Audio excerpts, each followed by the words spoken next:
we'll open it up. Haven't opened it up yet. We'll open it up to questions. Yes, ma'am. All right, so you go first. Okay, so when we first moved here, this was called Cresswind at the Ponds. Quite some time ago, this became called Cresswind Charleston.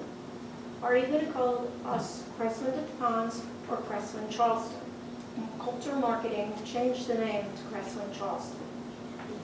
There should be some consistency for, well, because when I tell people where I live, when I describe what I have here, what am I, Cresswind Charleston or Cresswind at the Ponds? That was one, and I don't know if you can answer that right a second. And then the second one is, every month we received a freshly updated resident directory with every single person's information, including telephone number and email. If it would be of any assistance to you, I'd be happy to share the most recent one that I have with you. And otherwise, I would like to know if you're going to be providing us with an updated one at the either end or the beginning of each month, so that we can keep track of who our newest neighbors are. Okay. So just a reminder, I got to repeat the questions. One, so you guys can hear in the back, but also for the video. So the first question was, are we Cresswind at the Ponds or are we Cresswind Charleston?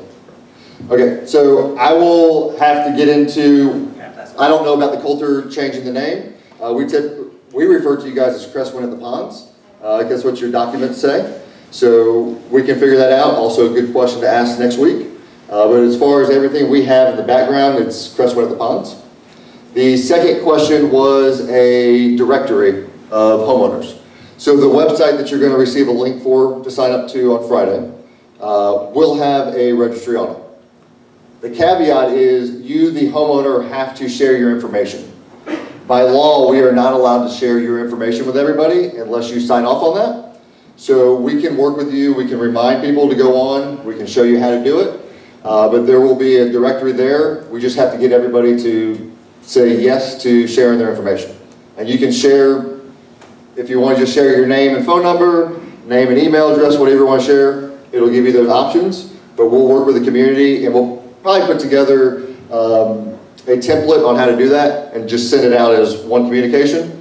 But yeah, so remind your homeowner or your fellow neighbors to do that, but we have the ability to do it. We just can't force everybody to do it. Right. Next question? Yes, ma'am. Are monthly HOA fees going to go up? So the question was, are the monthly HOA fees going to go up? Your budget has been set for 2019. So that's what they will be for 2019. As far as the next year, we wouldn't know that right now. So as part of doing the assessment,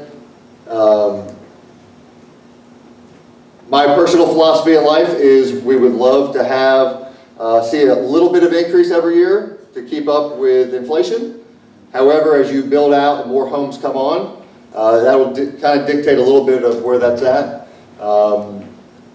Also, as more people come, the expenses might go up a little bit. So as of right now, 2019, they're what they are, what we sent out in the communication. As far as next year, we'll see. Yes, ma'am. Is it possible to auto-pay our HOA dues? So the question was, is it possible to auto-pay the HOA dues?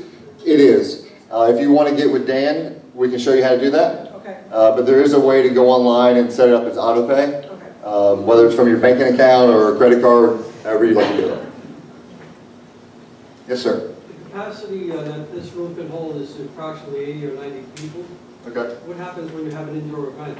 We're not even halfway built in here yet. I can answer that. Okay, so the question was, the capacity of the room is about roughly 80 to 90 people.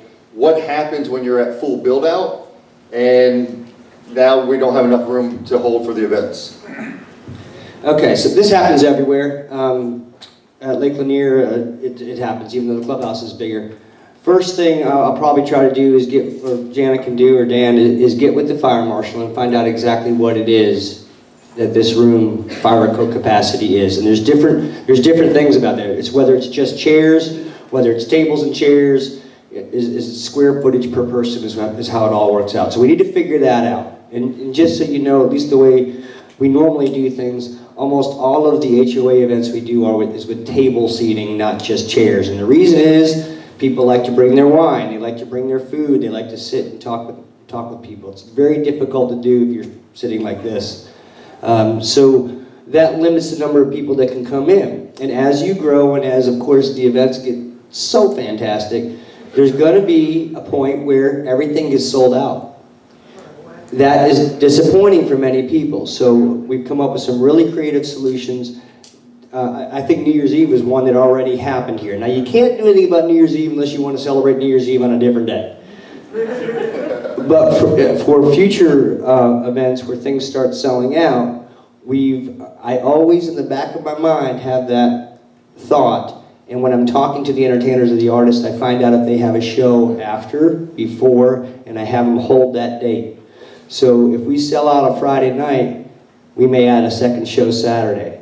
If we sell out Saturday night, we may add a second show Sunday. Sometimes they can't do that. So what we actually are doing this week is we're having a comedian come in, and we sold out the ballroom in 2 hours. And we added a 3 p.m. show. So now there's a 3 p.m. comedy show and a 7 p.m. comedy show. So I promise you we will do everything possible. As an old music, entertainment, concert promoter, anyone that wants to come to a show, I will do everything in my power to make sure you can get a ticket. If we have to add shows, we'll add shows. If we have to add times, we'll add times. So we've done a pretty good job of making sure that everyone who wants to see an event can see an event. Yes, ma'am. We've come into the clubhouse and it's usually stocked with paper towels, etc. Is that going to continue, or should we bring something in? Like we were in art this morning and paper towels were in stock. Right. Okay. So the question was that the supplies are usually stocked when it comes to paper towels, cleaning items. You know, I guess there was an event at the art, doing art today and no paper towels. Let's get with Dan. So we can look into that. I don't have that answer off the top of my head. So, but if you work with Dan, and if that's the way it's been going, then he'll make sure that it continues. Any other questions? Yes, sir. What's the current length of your contract with Golden?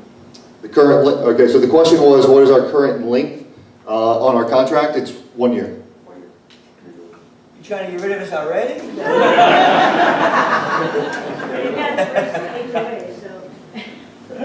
And there was a question that came up last night when we were doing this about our relationship with Coulter. Strictly a business relationship. They were asking if we had any financial ties to them. We do not. I've been with the company for 10 years. We've done some of their stuff, or we do a lot of their stuff, but we've built those relationships. They love what we were doing at Lake Lanier, and instead of having to reinvent the wheel everywhere, they just say, hey, let's do a plug and play.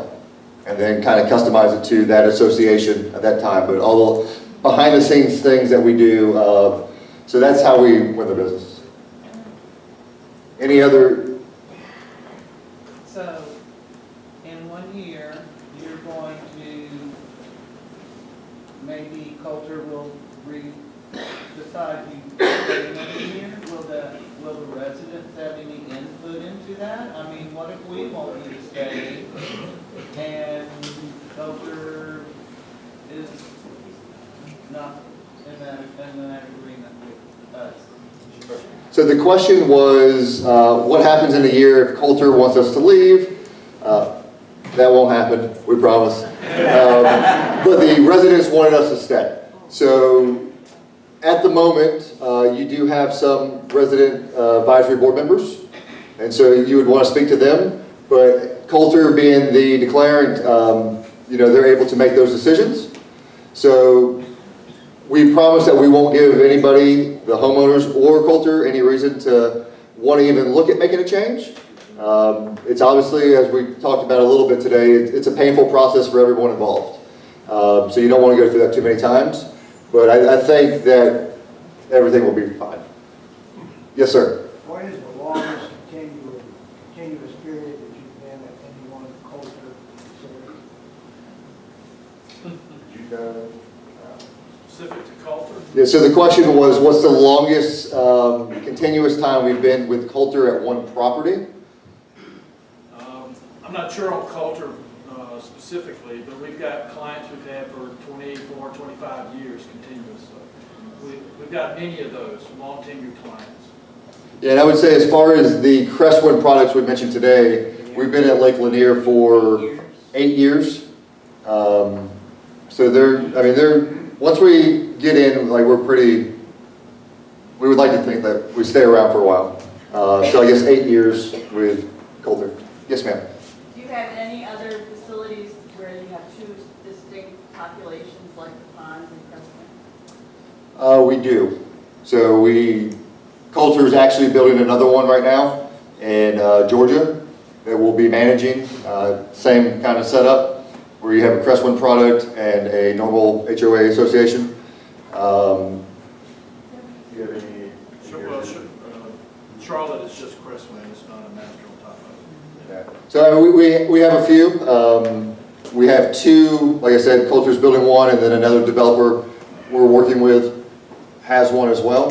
That actually has multiple. It's active adult lifestyle, but some other components to it as well. So, yes. Yes, ma'am. There has been exercise classes and massage therapists and different things. Now, would this be a Jana thing to come and bring to Jana the information we already know? Yes, Okay. yes, please. That's what I'm looking for. There's very little around that was left. So yes, anything you know, So absolutely. that would be tomorrow, you'll be here. I will be here all day. And then weekly, Dan and I are still trying to figure out, but I will spend a good amount of time here and then some time at the park house as well. I got you. So the question was, there's been some exercise classes, some massage therapy. Is that something that she brings to Jana? And the answer was yes. So we'll get with Jana and figure out who it was that was providing the services. And if that's what has been going on, we'll get it scheduled and resume. I see a hand back there. Yeah, I'm meeting again. Okay.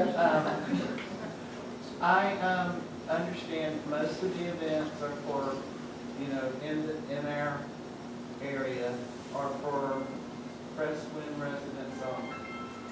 If you were single and you want to bring a date to like New Year's Eve or whatever, is that going to be allowed, or are you just going to have to go to the things by yourself?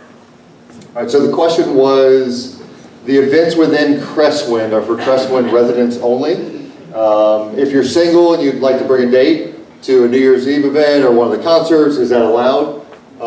The short answer is yes. You're allowed to bring guests.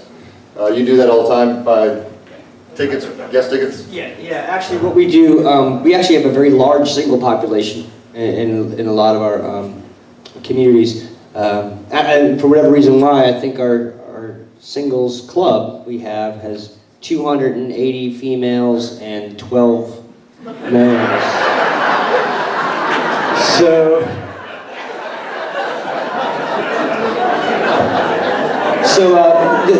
And they've come to me many times, and I understand that a lot of the events like Valentine's Day and the dances and such, they feel uncomfortable. So we do allow single residents to bring one guest from the outside for all events. Yes, ma'am. I look forward to getting the documents prior to the meetings well in advance and budgets and that sort of thing for a more statement than the last iteration that we saw was really difficult to deal with. I know that's not you, but I look forward to a John School Board and out of So it was more of a statement she was making. She said that she looks forward to getting the information about the meetings and also the budgets out in a timely manner. And so we will definitely do that. By law, we're bound to do that when it comes to budgets. So we'll make sure that's communicated in advance as well as any meetings, if there's any supporting documents. The good news is on the website, when we have a meeting, there's meeting minutes. Those will be posted for, if you're unable to make the meeting, it'll be posted for you to be able to view. Yes, ma'am. in the rules and regs as they currently exist, before FirstService puts its stamp, every household is entitled to have 4 guests for anything at any time. Obviously, if it's an event that has a fee attached to it, then the guests have to pay the fee. If it's coming in to use the gym and the equipment, you can bring the same guest every single day, based on the theory that relationships are extremely important, and you should be able to be with people you want to be with, and they aren't necessarily the people who live here all of the time. Some of the time there might be others. So the theory has been, and the practice has been, 4 guests per household. So a single person in a house can bring 4 guests. A couple can bring 4 guests. Per household. Per house. Right. So the question, or more, I guess, statement, was in your rules and regulations, it states that a household can bring up to 4 guests. So we'll definitely get into that and look. We don't want to have conflicting information. So let us look at that. Dan, if you want, and you can work with Jan and Mark. But okay, so we'll look at that. Well, I'm sorry. Yes, ma'am. My question is for Mark. He likes to talk, so. I do. Joe doesn't want to give me the microphone. Mark, you talked about getting Coulter to give money for some different things. Mhm. And are you talking about construction? Are you talking about additions to the building? No, wouldn't that be nice? No. What I'm talking about, when I came and did my evaluation, knowing what we do at other locations and knowing what I wanted to bring here, I noticed there's no stage. You know, I know that there's no lights, there's no, and to be honest, when we do get a stage, if you put the stage here, it covers up the dance floor. So we need to get the dance floor expanded a little bit, and then there's some ideas I have about putting the stage diagonally so we have a bigger dance floor. You just don't want to be dancing on carpet. So they've agreed to fund what we need to at least have the basics to put on good shows. So lighting here, not... Not when I say lighting, sorry. When I say lighting, I'm talking from an entertainment point of view. Colored stage lights. Right. What about the outside, the auditorium? Out there, whenever we do shows out there, those are companies that you hire and they bring in staging and lighting and sound systems, and they bring that in mobily. Yep. Yes, sir. I have a 2-part question. One is, who will prepare the HOA budget for next year? And will the budget, the last 2 years, we were given a copy of the budget, but there was no breakdown of what actual versus budget was to see if there were variances. Will that be provided to the membership at an annual meeting? Okay, so 2-part question he had. Who will be working on the budget for next year? Yeah. And so that will be Dan and Coulter. They'll work on putting together a budget. And then the second part was, will you be able to see variances? The budgets we send out do show 18 budget, or this past year is what I'm talking about, 18 budget actuals and budget variance, and then it compares it to 19. Also on the website you'll see the financials, which will have variances on there. So income statement, balance sheet will be available to all residents, and then that will show you your 19 budget year-to-date and any variances on that. My pleasure. I think there was another question. Yes, sir. You gotta put out a directory of all your people, what phone numbers they have, their emails and location, because we don't know what you've changed externally with contacts. Okay. So the question was putting out phone numbers and contact information for FirstService or for? Well, the directory of the people, like people standing up here, where are they going to be located? For example, their email, their phone number to get them here on the premises. Okay, yeah, so your cited staff, all their information will be on the website. But we can definitely get my information, Mark, Gary's information out. So they're here dedicated 100% of the time to this location. Gary, Mark, Pascal, and myself are in Atlanta. And then Dennis is in between North and South Carolina. So, but we can get the email addresses out to you and contact phone numbers. And then if, worst case scenario, you could call the 24/7 hotline, and they'll be able to, if you didn't have it on hand, they'd be able to provide that information or get you connected to us. Okay. Yes, sir. So, do I understand you correctly, your main portal information will be the website and what Janice sends out, maybe reminders during the day, the monthly newsletter? Is there going to be stuff put out on Facebook and not sent out as emails and so forth? Because there's a lot of people here who don't have Facebook and you never find out about it. Yeah, so the question was, is the main portal for information going to be our website? And also the email blast that Jana and Dan sent out, that's correct. I think they've asked us to, they've given us Be involved in Facebook, but So certainly do that as well, but I wouldn't put anything on Facebook that wasn't also on the event calendar on the website and then any blast to them. so it would be more repetitive than the official place to get it. Yes, sir. How about nextdoor.com as another social media site for neighborhoods? I have a fairly good experience with Nextdoor. I mean, you guys tell me if that's another venue for you guys to communicate. No? Just a couple of things, we have to be careful with those types of sites because there's some exposure for the association when we don't control the content. If we're actively participating in a social media site that we can't control what's being said, there have been situations where people have made comments that puts the association in a libelous position because they've said something about somebody.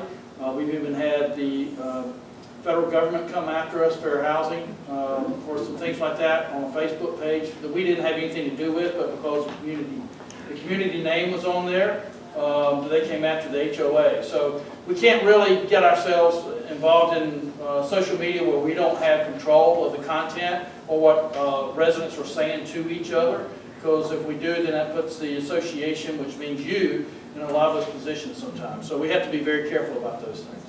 Typically, your official communication tool with us will be the website where we can control the content. Yeah, so I guess to go back to your question, sir, can we put on Facebook that there's an event? Yes, we can do that. Will we get on Facebook and go back and forth answering questions? We won't do that. So we can use it as a way to just advertise in addition to what we're doing, but that would be the limit to it. Yes, ma'am. In the past, we've had both a monthly calendar as well as a weekly calendar, sometimes with a bit more information. But we still have that kind of situation overlap, where it's both monthly, we get a monthly calendar the first of the month, and then like every Friday or so, we get the next week's calendar. Is that a possibility? So the question was, will there be a monthly and a weekly calendar? Yeah. Yeah, so we'll work on getting that out. It will be on our website. Anything that we send out will also, once again, be officially on the website. So Dan was saying earlier that he'll, in addition to those type of calendars, like there will be constant information going out. I think you had mentioned a daily blast. The daily blast, we'll see how much information we have, if it makes sense to send it out daily. If it does, we definitely will. But we can communicate at all times through our system. The big key with that is just getting everyone's information in, which by Friday we should have as much as we're going to have at the moment. So, yes, ma'am. We also pay dues for the ponds, so some of us are members of clubs in the ponds too, so we'll still be getting all their information, right? Yes, what we'll be able to do on your portal is we'll be able to have a Cresswinds calendar with the events just for Cresswinds, and then you'll have the Ponds community calendar, so you'll be able to see all the events going on in both communities. Yes, ma'am. My house closed in late October, October 23rd, and when I've had people coming to my house to do things that I wanted to have done, it doesn't show up on GPS, and it still doesn't show up on GPS. I don't know who I'm supposed to talk to about this. GPS. GPS! Give them a call. I know that's a question for you, but it's a problem for every time I... Understood. My poor neighbor has it. They come to her house. All right, so the question was that they recently closed and their house is not showing up on GPS. I honestly have no idea how to handle that, but we can definitely look into it. It might just take it. Yeah. 3 years. Wait 3 years. I'm sorry. Yeah. Wait. Show up. Nobody's going to show up. Yes, sir. They closed in 2015 and you're still not showing up on it. Yeah. Give them the,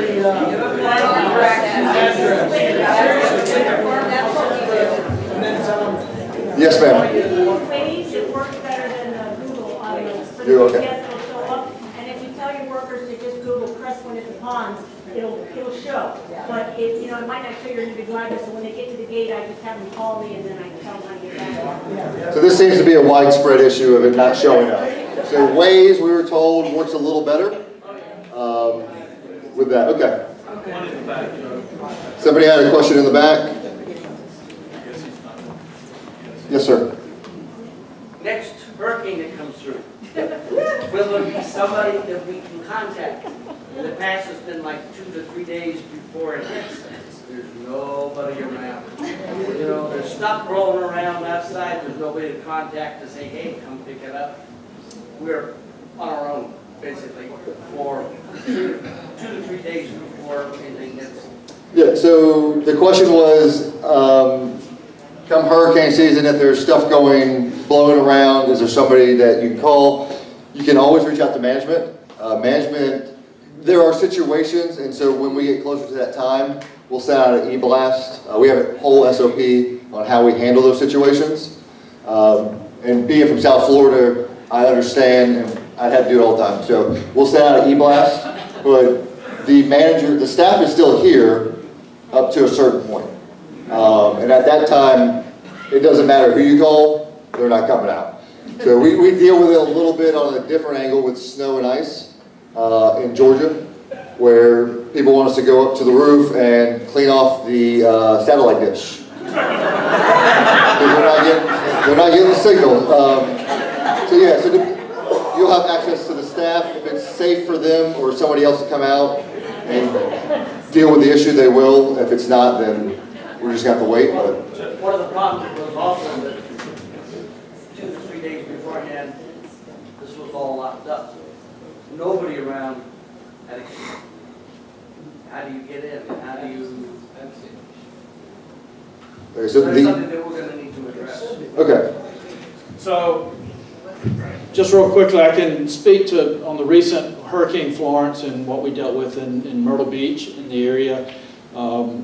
We don't abandon our properties. We do have to close certain things down, and you don't know what's going to happen. We had down in Hilton Head, one of our communities, we closed down the clubhouse and the pool and all that, and of course the governor evacuated, and really nothing occurred down there. So we would rather err on the side of caution than chance that would put somebody's lives at risk. Above all else, safety is the most important thing in our communities. So that may occur where we'll close down the clubhouse, even though the actual impact of the storm is a lot less than what was anticipated.